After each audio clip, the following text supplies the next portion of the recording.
कोई नहीं तेरे साथ मिलेगा संघर्ष के इस दौर में, कोई नहीं तेरे साथ मिलेगा संघर्ष के इस दौर में, तेरी जीत के बाद सब कहेंगे हम भी तेरी और थे। जी हाँ दोस्तों, आज जो स्ट्रगल के समय में आप लोग चल रहे हैं, यानी कि जो मेहनत आप अपने लक्ष्य को प्राप्त करने के लिए चल रहे हैं, इस समय आपके पीछे कोई खड़ा नहीं मिलेगा। लेकिन जैसे ही आपने अपने लक्ष्य को अचीव कर लिया, यानी कि अपने सक्सेस को आपने पा लिया, वैसे ही आपके पीछे एक पूरा हुजूम चलेगा जो कहेगा कि हम भी तुम्हारी और ही थे, तुम्हारी तरफ ही थे। नमस्कार दोस्तों, मेरा नाम है चंदन और स्वागत है आपका हमारे YouTube चैनल एडू नगरी में।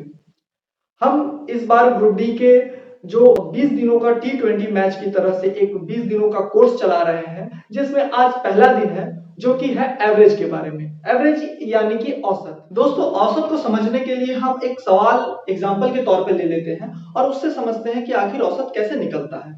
अगर सपोज करते हैं हमारे पास एक नंबर है 8, एक नंबर है 7, एक नंबर 10 और एक नंबर 12 और एक और मान लेते हैं ये 15।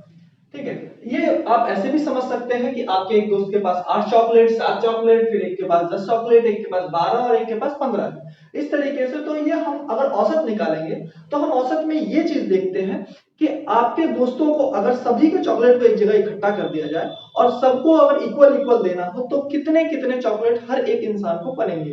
ठीक है, तो इसको देखने के लिए हम क्या करते हैं, औसत निकालने के लिए हमारा औसत का मैं ऐसे फॉर्मूला लिख देता हूं। औसत बराबर क्या होता है, कुल संख्याओं का योग, संख्याओं का योग बटा में कुल संख्याएं,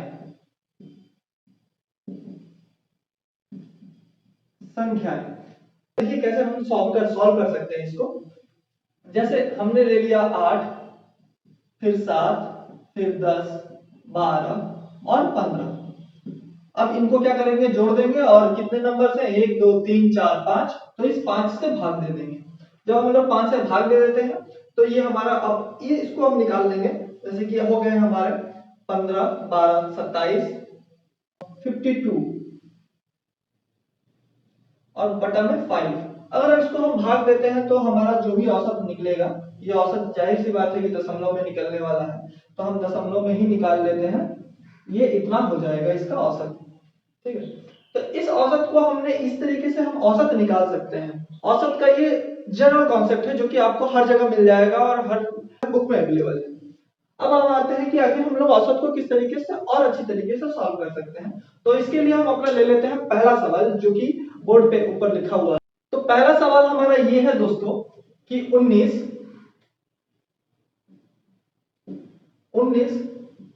63 51 78 47 और ए,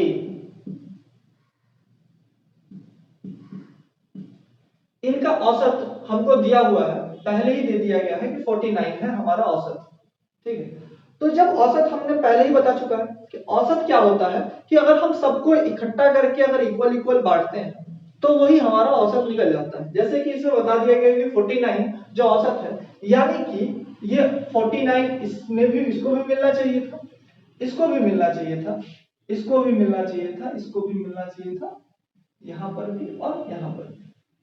अब हम ये देखेंगे, इसलिए दूसरे कॉन्सेप्ट से हम क्या देखेंगे, क्या देखेंगे कि ये 49 मिलना चाहिए था, लेकिन यहां मिला कितना है। जिसको कम मिला है उसमें हम बढ़ा देंगे और जिसको ज्यादा मिला है उसमें से हम घटा देंगे। तो उसी तरीके से हम देखेंगे कि देखिए इसमें से इसको ये कम मिला है, यानी कि यहाँ पे +30 होना चाहिए था, इसमें इसको ज्यादा मिल गया है, यानी कि यहाँ पे घटेगा कितना, 14। उसके बाद यहाँ पे कितने कम है, यहाँ पे ये ज्यादा हो जा रहे हैं, कितने ज्यादा हो जा रहे हैं, यहाँ पे आपके ज्यादा हो जा रहे हैं 2, यहाँ पे कितना ज्यादा हो जा रहा है, यहाँ पे हो जा रहा है 29 और यहाँ पर कितना कम है तो 2, तो इसको 2 को बढ़ा देंगे। तो इस तरीके से हमने अंतर निकाल लिया। अब इस अंतरों में जो प्लस वाले हैं, प्लस वालों को जोड़ देंगे, यानी कि हमारा हो जाएगा 32 और माइनस वालों को जोड़ देंगे, यानी कि हमारा हो जाएगा 45। और इसको जब हम निकालेंगे तो ये -13 हमारा निकल के आएगा, जो कि ये अंतर है। यानी कि इस पूरे ही इक्वेशन में जो भी ये नंबर लिखे हुए हैं इनमें से 13 कम होता तो सबको 40 49 49 करके मिला होता। ठीक है, तो यहाँ पे हम देखते हैं, यहाँ पे हमको क्या करना पड़ेगा, इस अगर 13 को घटा लेंगे तो ये पूरा ही इक्वेशन क्या हो जाएगा, 49 के इक्विवेलेंट हो जाएगा। तो हमने क्या किया, 49 माइनस में 13 कर लिया है, जो कि हमारा 36 आ रहा है, और यही हमारा ए का वैल्यू हो जाएगा, यानी कि option number C. Option C ये हमारा आंसर हो जाएगा। चलिए दोस्तों दूसरे सवाल की तरफ बढ़ते हैं। दूसरा सवाल हमारा ये है कि पहली 101 प्राकृतिक संख्याओं का औसत क्या है। प्राकृतिक संख्याएं आखिर होती क्या है। प्राकृतिक संख्याएं वे संख्याएं होती है जो हम लोग नेचुरली पढ़ते हैं, जैसे कि 1 2 3 4 5 और ये अनंत तक जाती है। इसी को हम लोग प्राकृतिक संख्याएं यानी कि नेचुरल नंबर कहते हैं। तो हमने मान लिया 1 2 3 4 और ये ऐसे ही चलते चला जाएगा 101 तक।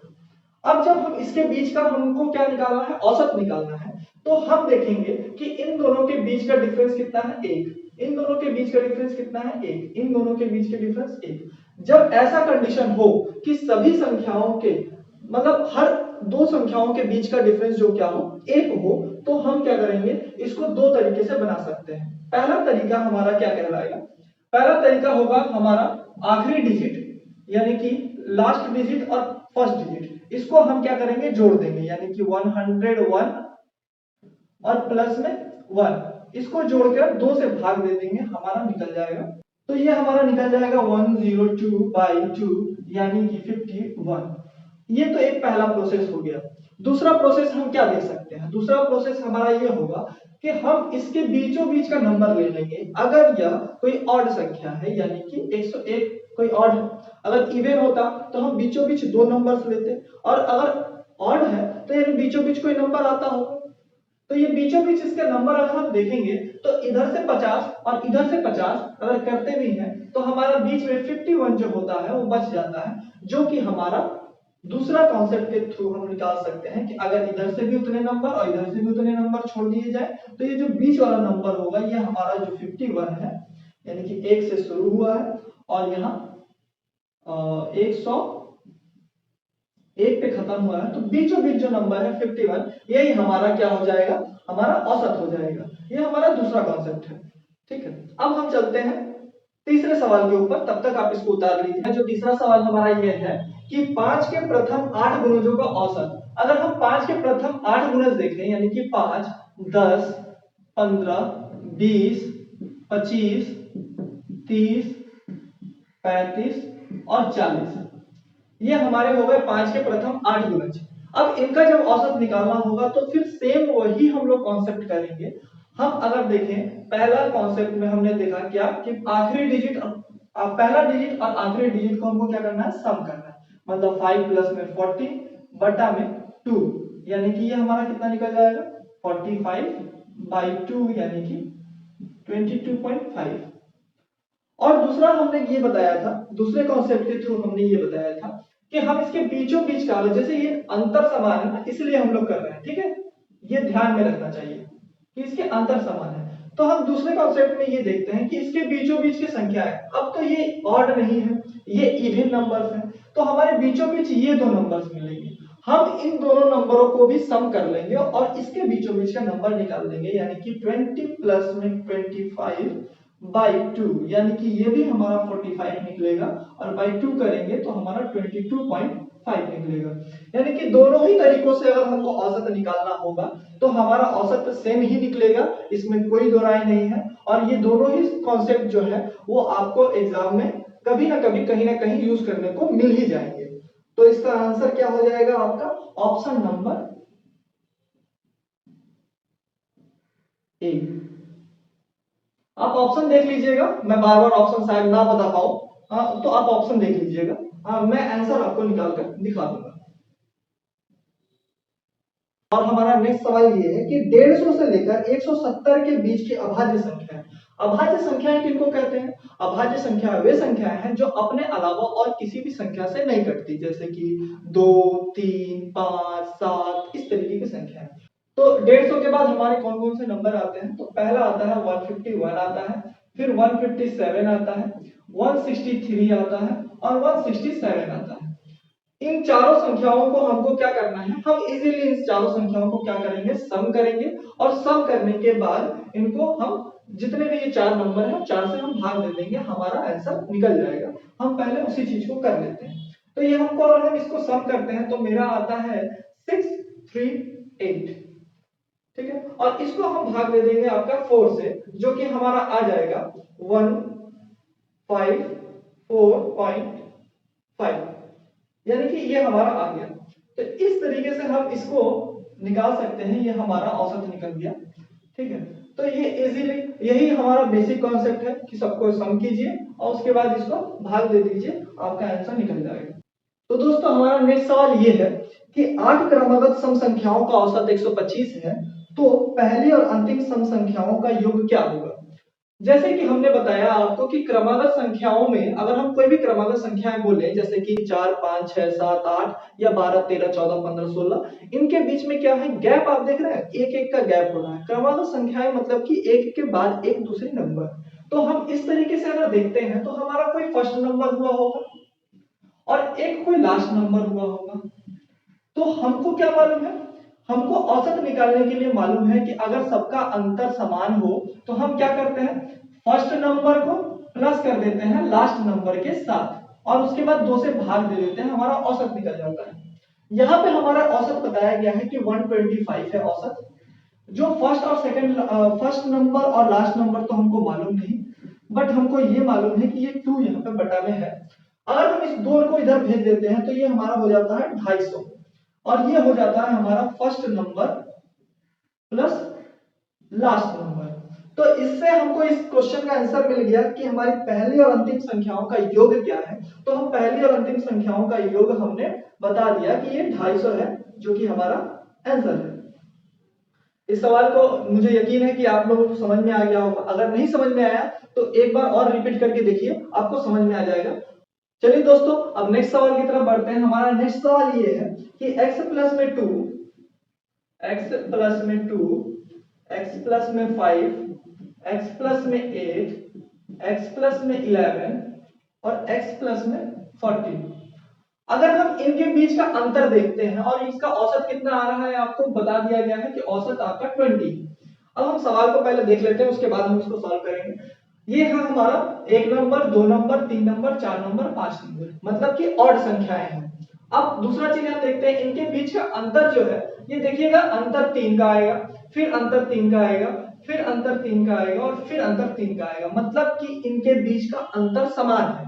तो मैंने क्या बताया था इससे पहले कि जब भी ऐसी ऑड संख्याएं हो और उनका अंतर क्या हो? समान हो, तो हमें क्या करना चाहिए? बीचों बीच नंबर उठा लेनी चाहिए और यही हमारा औसत होता है। यानी कि x प्लस में 8 इक्वल टू 20 हो गया, ये हमारा औसत है। तो x बराबर में मेरा आएगा 12। अब हमको नेक्स्ट लाइन में ये बता रहा है कि पहली 3 संख्याओं का औसत ज्ञात कीजिए, यानी कि अब इसी हिसाब से हमको पहली 3 संख्याओं का औसत ज्ञात करना होगा। अब अगर हम ये पहली 3 संख्याओं का औसत ज्ञात करेंगे तो फिर यहां पर भी अंतर समान समान है। अंतर जब समान समान है तो हमें क्या करना होगा? ये जो बीच वाला नंबर है यानी कि x प्लस में 5, यानी कि यही हमारा औसत हो जाएगा इन तीनों संख्याओं के लिए।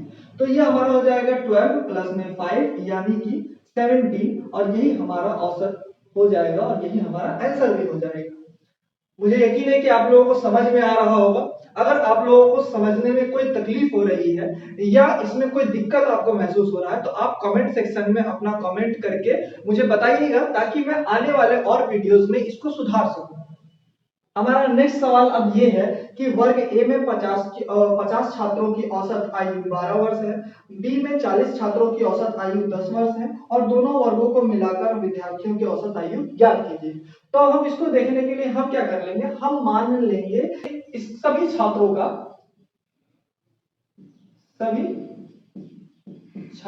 का औसत हमने मान लिया कि 10 है। तो जब सभी छात्रों का औसत हमने 10 मान लिया तो हम देखते हैं कि 50 छात्र जो है ये 50 छात्र दो 50 छात्र जो है ये 12 माइनस में 10 करेंगे यानी कि +2, ये इतने एक्स्ट्रा है। तो कितने एक्स्ट्रा है? 50 है। तो यानी कि कुल कितने नंबर एक्स्ट्रा हो गए? तो ये कुल कुल नंबर जो हो गए एक्स्ट्रा 2 मल्टीप्लाई बाई 50। 50 छात्रों पे दो दो ज्यादा है यानी कि हो गए 100। अब ये 100 जो छात्र जो ये 100 जो नंबर जो एक्स्ट्रा हो गए हैं यही 100 नंबर सब में बटेगा।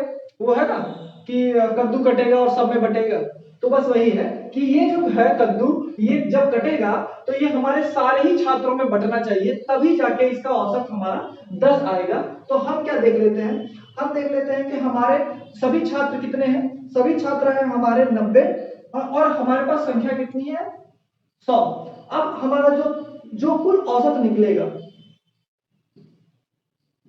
कुल औसत जो निकलेगा हमने पहले से 10 मान के रखा है और उस 10 में हमको ये जो 100 है इसका औसत हमको जोड़ना है यानी कि 100 बटा में 90, ये हमारा औसत निकल जाएगा इसका। अब हम इसको क्या करेंगे? जोड़ देंगे यानी कि 10 फिर प्लस में ये 0 से 0 कट गया यानी कि 10 बटा में 9 हो जाएगा और ये कुल मिला के हमारा आ जाएगा 100 बटा में 9 और यही हमारा आंसर हो जाएगा।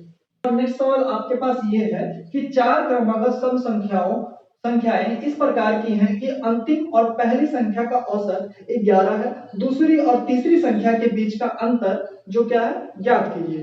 तो देखिए अब ऐसे सवालों को हम आप सोचिएगा कि इसको फिर बनाना पड़ेगा, बहुत ज्यादा झंझट है, लेकिन इसको झंझट कुछ नहीं है। आप देखिए कितना बहुत आसान सा सवाल है और बहुत सा आसान से इसको कॉन्सेप्ट अगर लगा लीजिएगा तो आपको क्वेश्चन में ही आंसर दिया हुआ है। जैसे देखिए चार क्रमागत सम संख्याएं, जो क्रमागत सम संख्याएं हैं इनको जब हम लिखेंगे तो हम कभी भी लिखेंगे 2 4 6 8 या कभी अगर कुछ और लिखना चाहें तो 12 14 16 18 इस तरीके से हम लिखेंगे। तो आप जे देख लीजिए इन दोनों के बीच का अंतर 2, इन दोनों के बीच का अंतर 2, इनके बीच का भी अंतर 2, इनके बीच का भी अंतर 2, यानी कि चार क्रमागत सम संख्याएं जब भी आएंगी या कितनी भी क्रमागत संख्याएं, क्रमागत संख्याएं का क्या होगा अंतर जो होता है वो हमेशा 2 ही होता है। और जो इसके बीच में पूछा है कि दूसरी और तीसरी संख्या के बीच का अंतर बताइए तो वो हमेशा से ही क्या होगा 2 ही होगा। तो इसका आंसर आपका 2 बिना सवाल को सॉल्व किए। आप इस तरीके का भी सवाल आपको औसत में पूछ लिया जाता है जो कि कॉपी पेन उठाने की जरूरत भी नहीं है। अगला सवाल ये है कि एक कक्षा में 60 छात्रों का औसत आयु 18 वर्ष है और 25 लड़कों का समूह का औसत आयु 20 वर्ष है। 25 लड़कियों के समूह का औसत आयु 17 वर्ष है और कक्षा में शेष छात्रों के औसत आयु क्या है? तो इस सवाल को हम लोग को सॉल्व करने के लिए बहुत आसान तरीके से हम लोग इसको सॉल्व कर पाएंगे। हमने मान लिया कि कुल जो पूरे ही छात्र जो क्लास में पूरे ही क्लास ये पूरा क्लास है और ये क्लास का ये पूरे ही क्लास का औसत कितना है 18। तो हम ये देखेंगे कि 25 जो लड़के हैं इन 25 लड़कों में हमारा कितना ज्यादा हो जा रहा है? देखिए 18 होना चाहिए था लेकिन 25 लड़कों के पास जो औसत है वो 20 है, यानी कि 2 इसमें ज्यादा है जो कि 2 घटना चाहिए था। कितने पे घटना चाहिए था?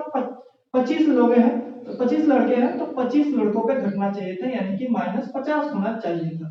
ठीक है। और अगर 25 लड़कियों का देख ले 25 लड़कियों का देख ले तो ये 25 लड़कियों में हम देखेंगे कि यहाँ पर +1 होना चाहिए था क्योंकि 18 औसत होना चाहिए था लेकिन 17 ही औसत है यानी कि सब पे एक बढ़ेगा। कितने पे बढ़ेगा? 25 पे बढ़ेगा यानी कि ये कितना हो जाएगा +25। अब हमारे पास दो वैल्यू मिल गए, एक या तो 50 घटना चाहिए और दूसरा 25 बढ़ना भी चाहिए। तो जब हम ये काम करेंगे कि 50 को माइनस करेंगे और फिर +25 करेंगे यानी मेरे पास -25 आ गया। अब ये 25 जो है ये 25 घटना चाहिए, ये किन में घटेगा? ये घटेगा कक्षा के जो 6 शेष छात्र हैं यानी कि शेष छात्र कितने हैं हमारे पास? शेष छात्र हैं हमारे पास 60 और जिसमें से हमने 50 का निकाल लिया यानी कि 10 छात्र जो है हमारे जो शेष बचे हुए हैं। तो हमारे जो शेष छात्र हैं इनका औसत जो निकलेगा वो निकलेगा 18 माइनस में 25/10 यानी कि 15 यानी कि 15.5 और यही हो जाएगा हमारा आंसर। अगला सवाल हमारा ये है कि 10 मेज 5 कुर्सियों को 2000 रुपए में खरीदा जाता है। यदि एक कुर्सी का औसत मूल्य 120 रुपए है तो मेज का औसत मूल्य ज्ञात कीजिए। तो इसको हम लोग ज्ञात करने के लिए हमको एक कुर्सी का मूल्य दिया हुआ है जो कि हमारा 120 है, ये औसत है। तो हम 5 कुर्सियों का मूल्य निकाल लेंगे। 5 कुर्सियों का मूल्य क्या हो जाएगा, 120 इंटू में 5, यानी कि हमारा आ गया 600 रुपए। तो हमारा शेष कितना बचा, शेष हमारे पास बचा है 2000 माइनस में 600 और ये हमारा हो जाएगा 1400 रुपए। अब ये 1400 रुपए हमको 10 मेज में डिवाइड करने हैं। तो अगर हम 10 मेज को डिवाइड करेंगे यानी कि 10 मेज का औसत, तो ये हो जाएगा हमारा 1400 बटा में 10 यानी कि 140 और यही हमारा आंसर हो जाएगा। नेक्स्ट सवाल बहुत ही आसान है और लेकिन ये ग्रुप डी में हमेशा और बहुत बारीकी से पूछा जाता है आपसे। देखिए सवाल क्या है कि 10 खिलाड़ियों की टीम द्वारा बनाए गए औसत रन 28 है और 11वें खिलाड़ी को टीम का औसत रन 33 बनाने के लिए कितने रन बनाने होंगे। अब देखिए औसत क्या है, बढ़ा देना है। अभी औसत क्या है, 28 है, तो माना कि प्रेजेंट जो भी आपका है अभी वर्तमान औसत जो कि हमारा 28 है और इसी को हम औसत मान लेंगे। अब जब हम देख रहे हैं कि इससे कितना बढ़ाया जा रहा है यानी कि 33 बढ़ाया जा रहा है और ये बढ़ कितना रहा है, +5। अब ये +5 कितने पे बढ़ रहा है, 11 पर। तो हम ये लिख लेंगे 11 इंटू में 5 +5 है जो ये हो जाएगा हमारा, तो ये हो जाएगा +55। अब ये 55 बढ़ रहे हैं, किस पे बढ़ रहे हैं, अगर हम सभी को 28 28 28 28 28 मान लेते तो फिर हम देखते हैं कि उसमें सब पे 5 5 5 5 बढ़ना चाहिए था, तभी जाकर वो औसत कितना हो जाता, 33 हो जाता। तो इस हिसाब से हमारे पास 55 बढ़ने चाहिए। 55 किसका बढ़ना चाहिए, 11वां जो खिलाड़ी है वो तो पहले 28 रन मार ही रहा है क्योंकि हमने औसत ही मान लिया उसको 28, लेकिन उसमें भी वो 55 रन और ज्यादा मारेगा, तब जाकर वो पूरे ही संख्याओं का औसत क्या हो जाएगा, 33 हो जाएगा। इसलिए 11वां खिलाड़ी जो है का स्कोर जो होगा वो हो जाएगा हमारा 28, जो पहले वो मार रहा था, और उसमें हम कितना जोड़ देंगे, 55, यानी कि ये हो जाएगा हमारा 83 और यही हो जाएगा हमारा आंसर। हमारा नेक्स्ट सवाल भी बहुत ही ज्यादा अच्छा है जो कि ग्रुप डी का बहुत ही पसंदीदा टॉपिक रहा है औसत के मामले में। एक क्रिकेटर का 15 पारियों का कुछ निश्चित औसत होता है और 16 पारी में अगर उसने 120 रन बनाए तो जिससे कि औसत रन 3 बढ़ गया। तो हम मान के चलते हैं कि इनका कोई एक निश्चित औसत रहा होगा, ठीक है, और जिसमें इसने लास्ट वाले जो पारी यानी कि 16वां पारी जो इसने खेला है जिसमें इसने 120 रन मारे हैं और इस 120 रन के चलते उसका जो है औसत रन जो है 3 बढ़ गया है, यानी कि 16 पारियों में उसका औसत रन कितना बढ़ा है, 16 पारियों में औसत रन 3 बढ़ा है, यानी कि 16 16 32 48, यानी कि उसने 48 रन एक्स्ट्रा मारे हैं। ठीक है, तो अभी हमने देखा कि 16वां पारी का स्कोर जो है, पारी का स्कोर वो 120 है और इसमें उसने 48 रन ज्यादा मार दिए हैं, यानी कि उससे पहले उन्होंने कितने मारे थे, 72। ठीक है, तो ये ये हो जाएगा हमारा पहले के स्कोर क्या हो जाएंगे, 120 माइनस में 48 यानी कि 72। अब हमसे पूछा गया है तो उसका नया औसत क्या है, तो ये पहले का स्कोर था तो नया औसत क्या होगा, नया औसत बराबर 72 और जिसमें 3 बढ़ गया यानी कि 75, इसका आंसर हो जाएगा।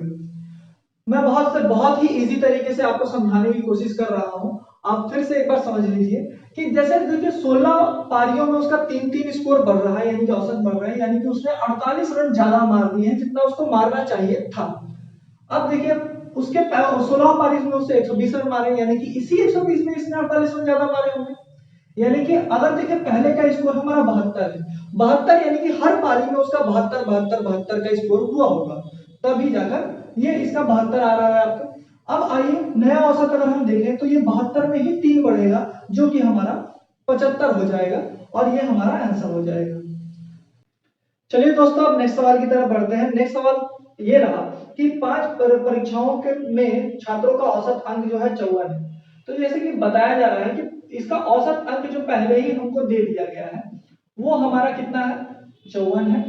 और हमसे बोल दिया गया है कि यदि अंतिम और न्यूनतम अंकों को क्या करिए नहीं मिलाया जाता है तो औसत अंक 50 हो जाता है, और यदि अधिकतम अंक 80 है तो न्यूनतम अंक क्या होगा।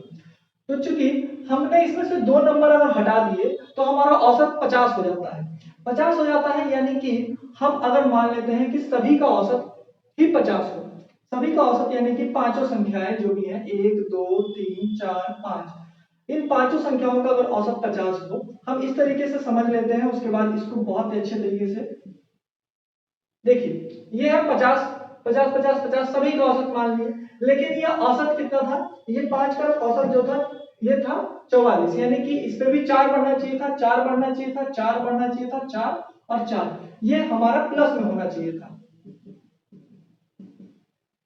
तो यानी कि इतने घट गए, कितने घट गए, 4 5 20, 20 तो घट गए पहले ही। और उसके बाद ये अंतिम संख्या, ये अंतिम संख्या और पहली संख्या ये भी दोनों घटा दी गई, यानी कि 100 प्लस में 20 यानी कि 120 नंबर जो है क्या हो गए हैं, ये घट गए हैं। 120 नंबर घटने में इसके अधिकतम संख्या जो है, अधिकतम संख्या जो दी गई है वो 80 है, यानी कि इसलिए आपका न्यूनतम संख्या,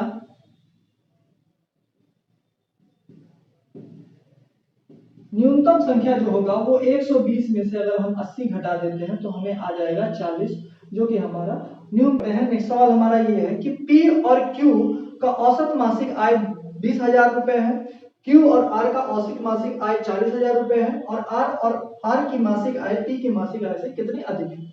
तो हम पहले ही लिख लेते हैं जो है कि पी और प्लस में क्यू, अगर हम इसके औसत जो है, हमारा औसत 20,000 रुपए है, लेकिन अगर हमको इसका कुल अमाउंट निकालना होगा तो हमें 2 से मल्टीप्लाई करना होगा, यानी कि ये आ जाएगा हमारा 40,000 रुपए।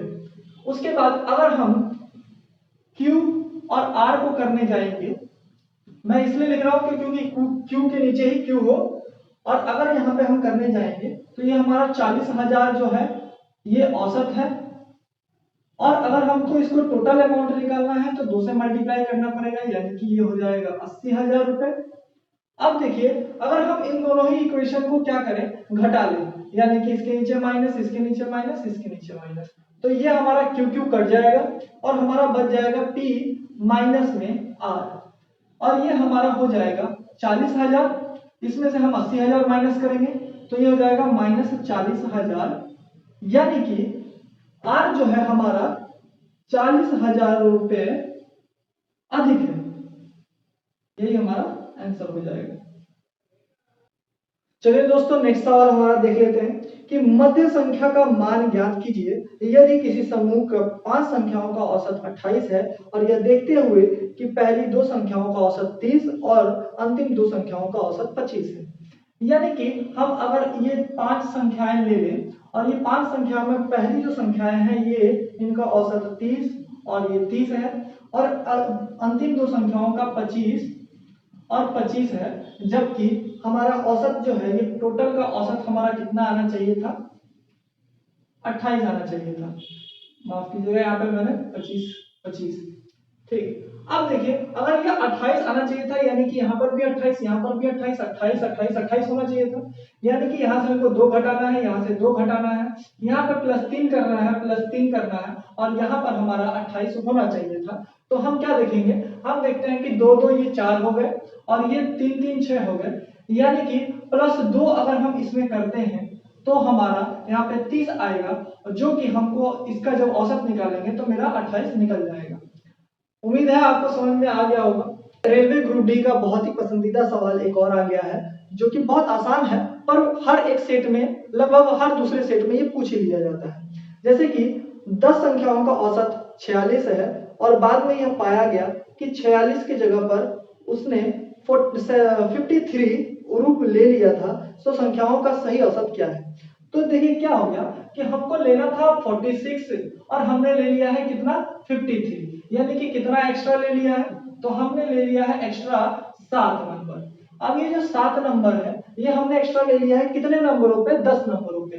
तो हम देखेंगे कि जो सही औसत होगा, यानी कि सही